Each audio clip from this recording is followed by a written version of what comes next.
Andrew, good to see you again. Nice to see you, Chris. So today will be the final lesson of this season's package. Okay. I think what we're going to do is focus this one on short game and kind of get things going. So again, it's been a great year. I know it's a little late in the season, a little cold today. Thanks for coming out. Snow has gone, open up the chipping green, allowing us to have a nice little short game lesson here. We do have a couple things set up here for the lesson. Go through one thing I've been noticing is the ball flight of when you're pitching the ball. So that'll be kind of today's lesson. Okay. I know we're chipping, but it's always good to start out with some stretching and warm up. What we'll do is we'll take a club here and we'll just kind of warm up a little bit. Get things going. Chipping, you're going to be using pretty much your upper body, so a lot of this kind of motion stretching here.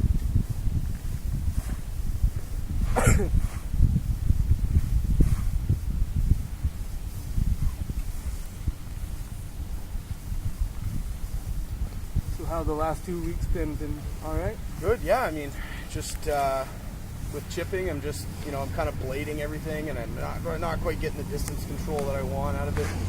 Just not getting the ball close enough to the hole to make, make any par putts or, have any like guaranteed par putts. Just kind of leaving the ball, 6 to 10 feet, and only making them, half the time. So it's something that's kind of killing my score. What about if we put it actually into a round thing? Like how many strokes do you think you're losing per round? Probably 2 or 3. Okay, and what do you find you're doing more with your short game? Just blading it? Yeah, like more of the time I'm just, not hitting it solid, not just kind of, hitting off the bottom of the club. It's coming out, no spin, just kind of rolls out, really hard to judge the distance. So. Okay, yeah, I think we got a couple drills that are going to help with that today. Perfect weight. So kind of everything that you've explained there really is going to bring us into our first drill of the day. With this drill, we're going to use golf balls and just kind of the chipping green. What I want to get you to get a feel is 3 different shots we're going to work on today, and the trajectories and how they roll. So you're going to grab a ball here. We won't do it yet, but you're going to grab a ball. We're just going to roll one, going no more than about 3 feet off the ground. And it's hard to kind of judge how far you're going to throw, but that's why we're going to go 3 balls. We're just going to see how far that ball's going to roll out. Then we're going to do a mid-range throw, getting to about 6 to 8 feet. And we're going to do 3 throws of that, and we're going to see how far that rolls out. And then we're going to switch it up and then go to an 8 to 12 foot throw. And we're going to let those 3 balls land and then see how they work out. Okay. You got 3 balls in the game now. This is going to be what would be your pitch with the air. We're looking at the rollout right here. Perfect.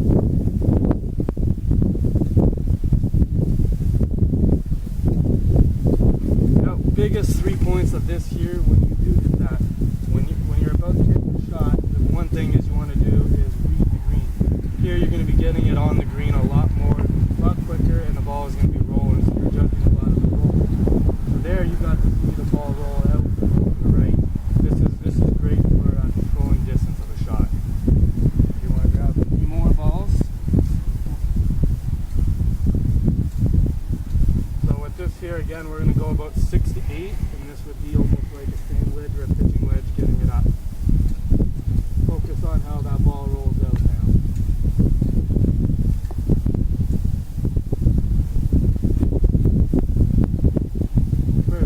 Averaged about 4 feet of roll out there. So you saw the difference where you get it on the green with a low 4-foot roll. You're going to roll out. Here again you saw the first one rolled out about 15 feet. That there only rolled out about 8 feet. So judging the difference. Again, that's the ball flight of what we're going to be going after today. Okay, so this one's a high shot, so real high up in the air. This is 8 to 12 feet. Perfect.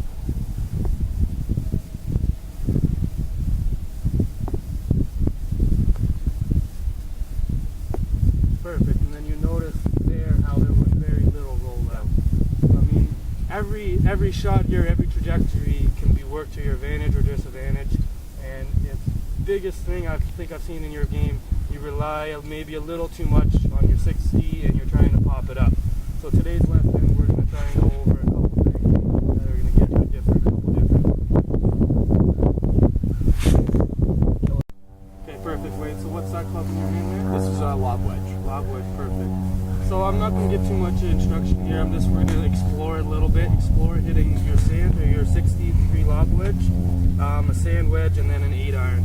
So again, not much instruction here. I just want to see a couple of your shots.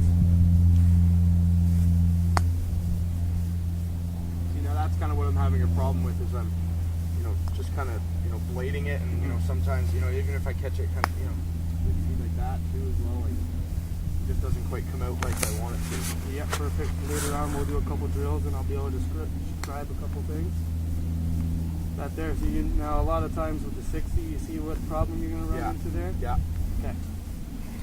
Which is again the same thing. I mean, I'm kind of, get it, to go my distance, and I'm either, be hitting it thin and it's going too far, or I, get underneath it and I kind of flub it up and it just kind of trickles onto the green. So. Yeah, and I know how you're not really comfortable. I know you haven't really done too much with a pitching wedge or even an 8-iron, and especially with this here where you're not hitting out of too much rough or anything. Let's try a couple shots now with your pitching wedge. Again, we're just kind of exploring the pitching wedge right here. Not too much well hit there. That one was a little bit better, That was well hit there.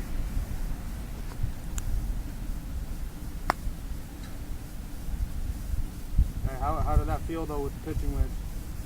I mean, when I hit it good, it went the right distance, but I can't seem to get, I can't seem to get the right, kind of feel. It doesn't feel clean off the club. It feels like I'm blading it, and I am, but.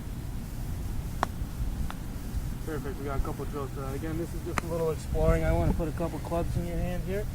Let's try out this 8-iron. Have you ever used an 8-iron around the green like this? No, not really. Perfect. Again, the whole here is, remember we did that drill before and getting the ball to run. So you're seeing a little different when we have the 60 degree, the pitching wedge, and now the 80. You saw now our ball flight laws and everything, how the ball's flying and then rolling. Right.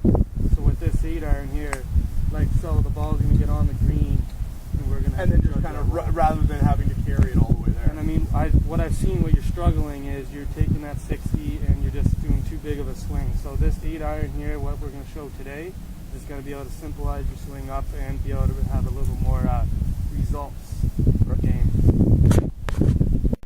Okay, perfect, Wade. So again, what we want to focus on today was bringing a new shot into your game, and that's going to be your 8-iron bump and run chip.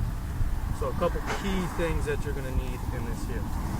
One thing is you're going to be standing and having your stance a little bit closer to the golf ball. So again, you're getting close right up in it.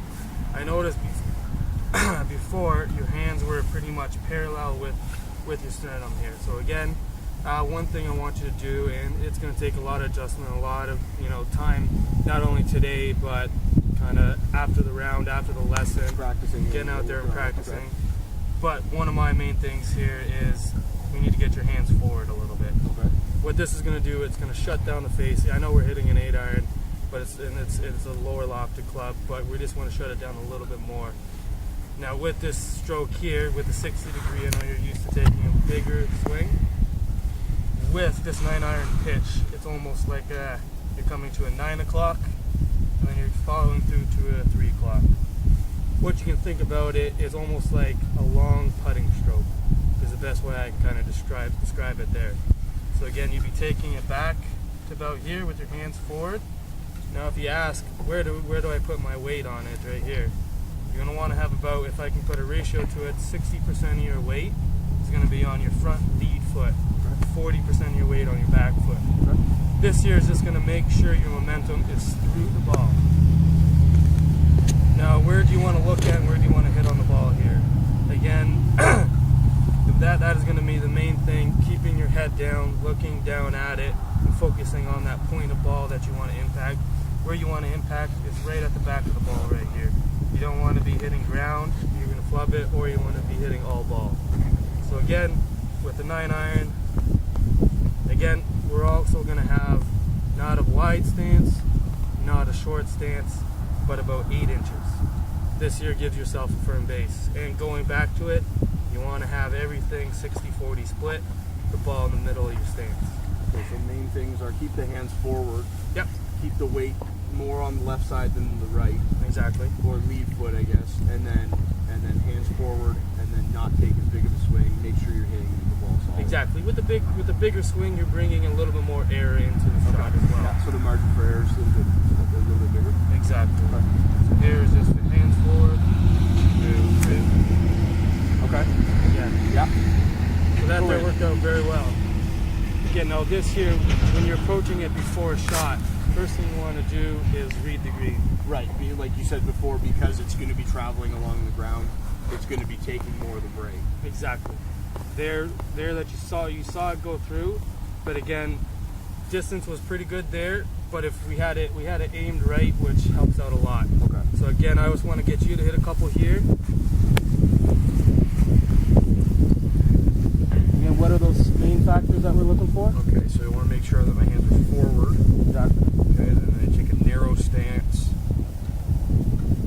Make sure my weight's on my left side, and then just to there, kind of just like to there. Yeah, if you think about it on a clock, 9 to 3. That's 9 to 3. Okay. pretty good there.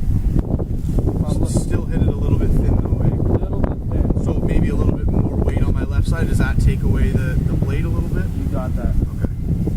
Hands forward, weight forward. That was a lot better, eh? That one came off a little bit. Now again, do you have any pre-shot routine that you like to do or anything? Or? Well, I mean, stand behind the ball, kind of read the green, where do I want this ball to start?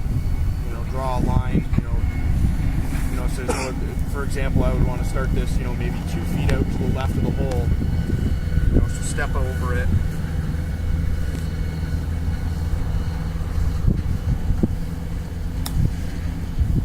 Yeah, see, that's way better, eh? Yeah. That's just, it's coming off the club. It's got a little bit of backspin. It's checking a little bit when it hits the green. I mean, I can put the 60 in your hands here, and we're gonna. I mean, this is about a 20-foot pitch. 60 in your hand, it's gonna bring in the ratio of hitting it too high, a little too much to think about. Put the 8 iron in your hands. It's just gonna simple it down. I think it's really gonna